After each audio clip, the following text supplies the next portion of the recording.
Radhe Radhe everyone. आज की इस वीडियो में मैं आप सभी को अहोई अष्टमी व्रत की पूजा के लिए जो भी सामग्री लगेगी वो सभी सामग्री दिखाऊंगी। तो कार्तिक मास के कृष्ण पक्ष की अष्टमी तिथि को माताएं अपने बच्चों की दीर्घायु, अच्छे स्वास्थ्य और उज्जवल भविष्य के लिए अहोई अष्टमी का व्रत रखती हैं।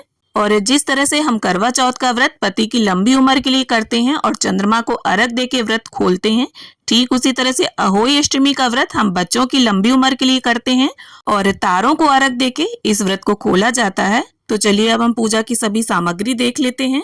तो पूजन के लिए हमें सबसे पहले चौकी या पटा और उसके ऊपर बिछाने के लिए पीला या लाल वस्त्र चाहिए। और इस तरह से देखिए अहोई माता का कैलेंडर आता है, और अगर फोटो है आपके पास पिछले वर्ष की तो आप उसे भी प्रयोग में ला सकते हैं। और कैलेंडर अगर हम लेते हैं तो हर वर्ष हमें नया लेना होता है। और इसमें देखिए अष्टकोष्ठक की जो पुतलियां होती हैं उनका पूजन मेन रूप से किया जाता है। पहले के समय में दीवार पर इन्हें बनाया जाता था। और इसके साथ ही इस पूजन में 2 घड़ तैयार किए जाते हैं। तो मिट्टी के हमें 2 घड़े चाहिए, आप अपने हिसाब से बड़े या छोटे ले सकते हैं।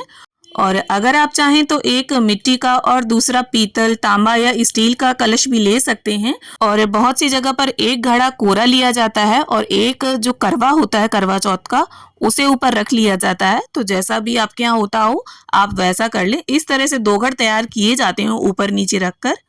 और देखिए दोनों घड़ों को ढकने के लिए हमें 2 मिट्टी की सराइयाँ चाहिए होंगी। अगर आप मिट्टी के घड़े लेते हैं तो 2 इस तरह से मिट्टी की सराई ले लेंगे हम। और इसके साथ ही अगर आप फोटो में पूजा कर रहे हैं तो आपको कथा पुस्तिका इस तरह से चाहिए होगी। और मेरे पास जो कथा पुस्तिका है उसमें करवा चौथ, होली अष्टमी, दिवाली, भैया दूज और गोवर्धन की कथा एक साथ दी हुई है। और अगर कैलेंडर है तो वहां से भी देखकर आप कथा को पढ़ सकते हैं, लेकिन कथा जरूर पढ़ी जाती है। और इसके साथ ही देखिए इस तरह से स्याऊ माता का लॉकेट आता है। गौ माता उसमें बनी होती हैं, गौ माता के बछड़े बने होते हैं और जितने बच्चे होते हैं उसके हिसाब से इसमें ये मोती डलते हैं मन के। और एक बच्चे के 2 मन के होते हैं।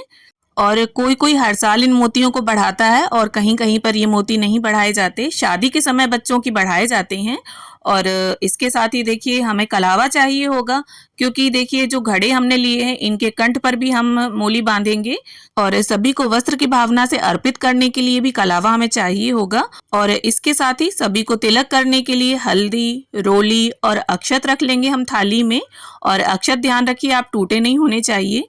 और इसके साथ ही एक शुद्ध देसी घी का दीपक हम रख लेंगे, धूप बत्ती रख लेंगे। और साथ में हमें देखिए एक बड़ी सी कटोरी में अनाज चाहिए होगा। तो यहाँ पर गेहूं लिए हैं मैंने, आप बाजरा भी ले सकते हैं, जौ ले सकते हैं या फिर चावल भी ले सकते हैं।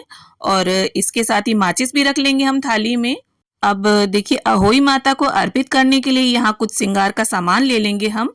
तो यहाँ पर मैंने चुनरी, चूड़ी, बिंदी, महावर, मेहंदी, सिंदूर लिया है।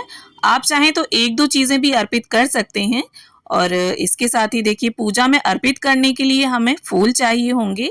तो अगर फूल हैं आपके पास तो आप फूल रख लें, और फूल ना हो तो बिना फूलों के भी आप पूजन कर सकते हैं। और इसके साथ ही देखिए भोग में अर्पित करने के लिए हमें पूड़ी और गुलगुले, और यहाँ शीरा जरूर बनाया जाता है हमारे यहाँ। तो यहाँ पर मैंने 7 पूड़ियाँ, गुलगुले और शीरा ले लिया है। तो जो भी आपने बिना प्याज लहसुन का शुद्ध सात्विक भोजन बनाया हो वो भी आप भोग में अर्पित कर सकते हैं। और देखिए अहोई अष्टमी के व्रत में हरे फलों का बहुत अधिक महत्व है, जैसे सिंघाड़ा, मूली, गन्ना, खीरा। तो यहाँ पर मैंने सिंघाड़ा और खीरा रख लिया है। आपके पास जो भी उपलब्ध हो आप उसे रख लें। और साथ ही देखिए जब भी हम किसी माता का पूजन करते हैं तो बताशे का भोग लगाना बहुत ही शुभ माना जाता है। तो यहाँ पर थोड़े बताशे रख लेंगे हम। और सासू माँ के लिए बायना भी जरूर निकाला जाता है। तो आपकी सासू माँ जो भी पहनती हो, साड़ी या सूट, आप उसे रख लें। और साड़ी में ब्लाउज पीस होना जरूरी है और सूट में चुनरी होना। और इसके साथ ही दक्षिणा भी आप अपने यथा सामर्थ्य जरूर रख लें। और सासू माँ के बायने में शीरा भी जरूर रखा जाता है। अब इसके साथ ही अहोई अष्टमी की व्रत कथा को सुनने के लिए हम एक तांबे के लोटे में जल भरकर रख लेंगे।